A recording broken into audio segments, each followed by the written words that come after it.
Hello. In this video, I changed the default Wi-Fi password on a 4G LTE device. 4G LTE USB Dongle Wi-Fi.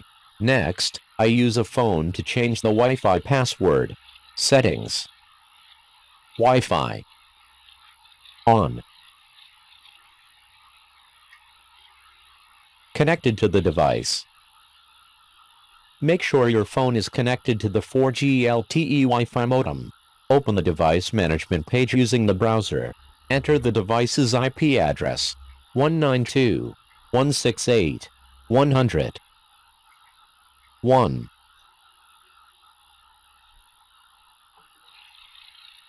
This is the device's default IP address.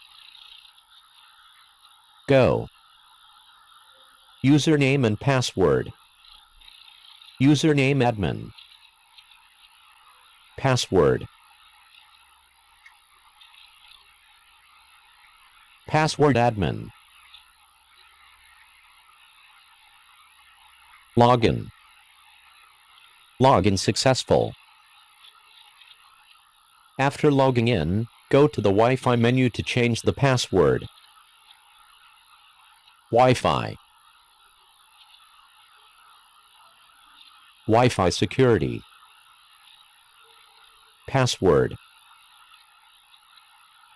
This is the default password.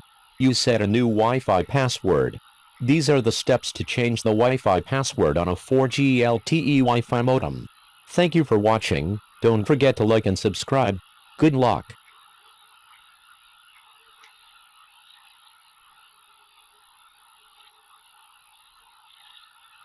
Save.